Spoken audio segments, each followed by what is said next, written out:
Imagine if you could edit DNA like a Word document.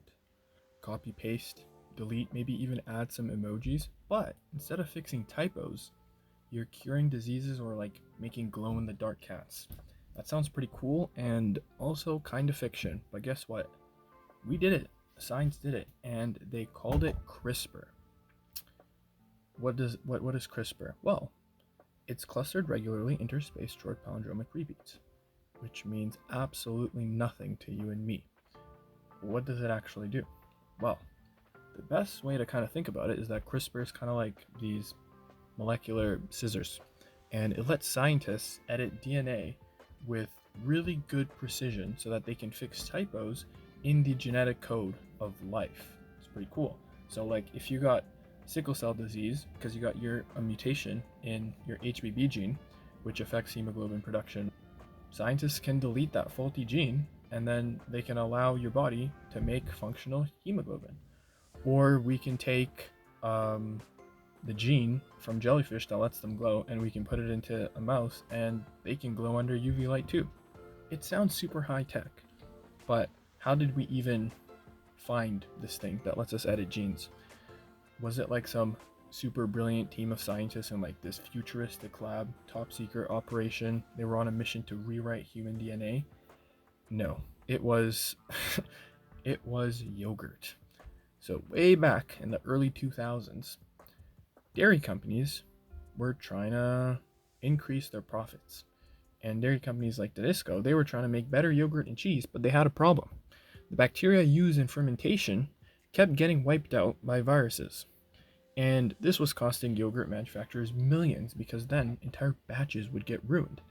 And so the scientists would start investigating, hey, how do some of these bacteria survive the virus attacks but others don't? And so while analyzing the DNA of these bacteria, specifically, what was it called? I think it's Streptococcus thermophilus, researchers found something weird. In certain bacteria, there were strange repeating sequences in the genome, short bits of viral DNA separated by identical spacers, but this pattern didn't seem random, and no one knew what it did.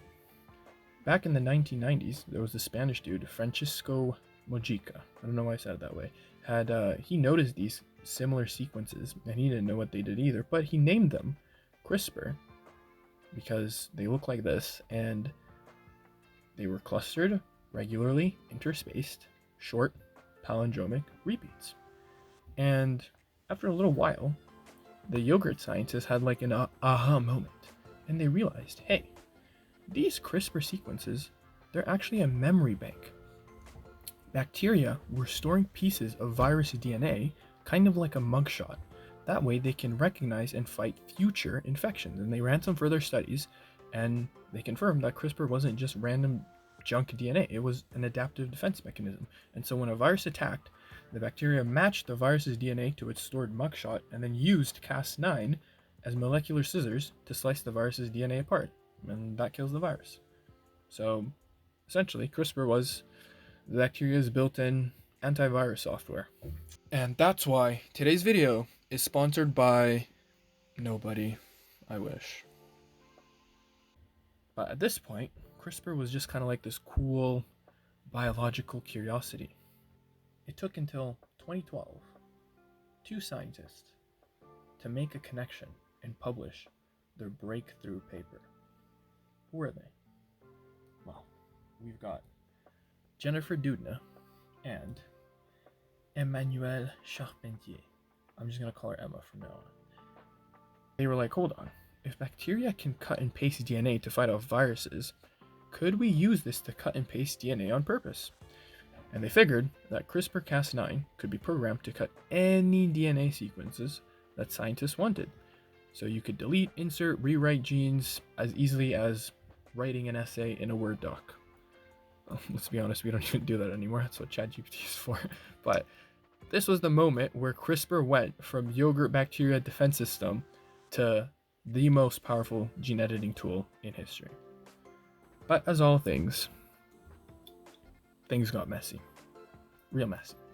Because when, you find something this powerful and it gets discovered, people don't just, high five and call it a day. No. they lawyer up. And so there were two sides to this fight, one of the biggest fights, legal fights in biotech history. On one side, we got Jennifer and Emma, the OGs. They published the first CRISPR paper proving that this bacteria-based system could be hacked to cut any DNA we wanted. So who's on the other side?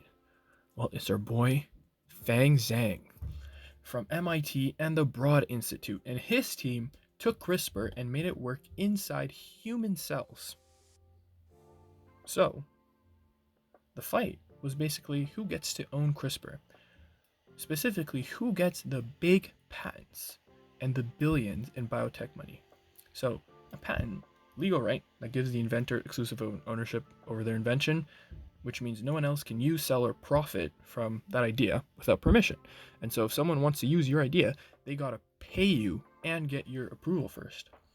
And CRISPR isn't just like this cool science discovery, it's a tool that biotech companies and researchers want to use to cure diseases, modify crops, develop new medical treatments, and they're willing to pay whatever it takes to be able to use this tool.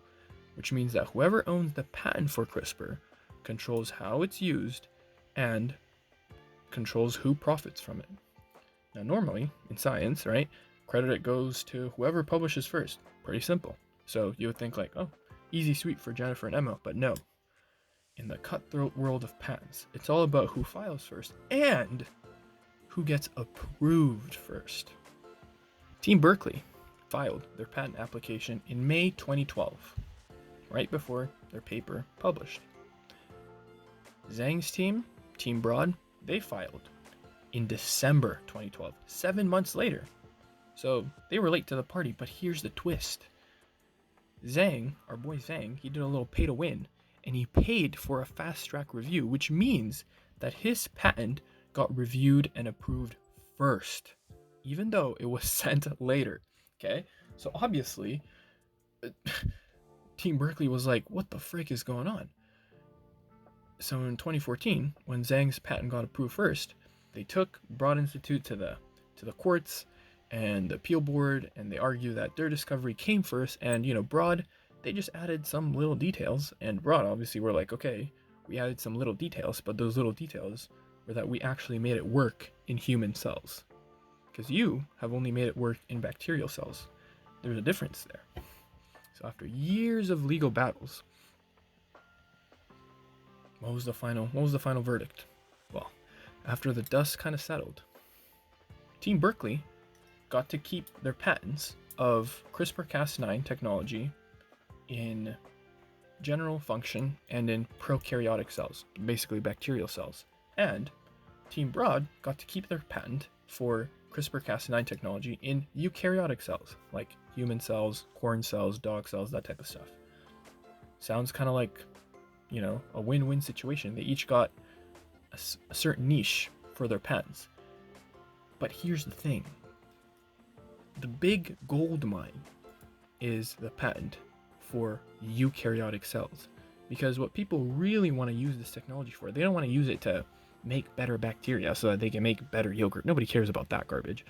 People want to make it so that they can develop new therapies for humans, treat all these rare medical conditions, and even aside from humans, even things like genetically modifying animals or genetically modifying plants so that you can, maybe get a greater yield of the plants, or they might be more drought resistant or something like that. All of that falls under the patent for Team Broad. So essentially, Team Berkeley, 2020, they got the Nobel Prize for discovering CRISPR, and they got, their little patents that gave them some peanuts of money. But Fang Zhang, he's the one that walked away with the big bucks, and Jennifer was like flabbergasted by this end decision, which is, just scientists speak for like, are you freaking kidding me? This is bullshit. And she was also kind of like low-key trying to throw shade, because she was like, if I had known I could pay for a fast track review, I would have done it too. So even in science, money talks. Paying for a fast review literally changed who owns CRISPR. So a note to all my trailblazers out there, if you're ever making a world-changing discovery, make sure you file that paperwork ASAP, okay? So where is CRISPR now? Like, what have we used it to do? Well, We can make sweeter tomatoes. That's cool. We can make tastier, more sustainable beer. The the more human therapy side of it is kind of still in the pipelines because it is actually quite hard to take this theoretical tool and then apply it inside humans in the real world. But it's getting there. But just like there's good things, there's also bad things. In fact, Jennifer said that she had a dream that somebody was going to use this technology to make like Hitler's super babies. And well, let's just say she wasn't that wrong.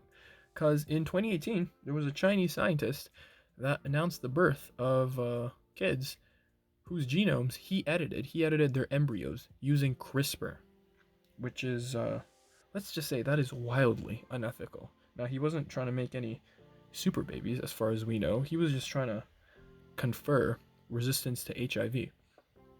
But when people found out about this, wow, there was massive outrage, and well, he got he was imprisoned for violating medical regulations, as he should have. And yeah, that was the end of that story. Psych, he actually got out of jail. He served his time, got out of jail. Did he learn his lesson? Nope. He said he's ready to get back in the game. This time, he wants to cure Alzheimer's. He's gonna experiment to fix the gene for Alzheimer's because he's got Alzheimer's, or it runs in his family. And he's like, I'm gonna get Alzheimer's. My daughters are gonna get Alzheimer's. So I wanna find a way to fix it. That way, we don't get Alzheimer's. Again, this is quite shady what he's doing. You guys can tell me what you guys think about it, but I just feel like I've seen this story before. A scientist who's going to use risky technology to fix a problem that he has a personal stake in. I don't know. I feel like I've seen this story before, and I don't really like the way it ends. So, but anyway, that's it for me for today. Leave your comments down below. Any questions, any funny comments. I'd love to read all of them. And yeah, peace out.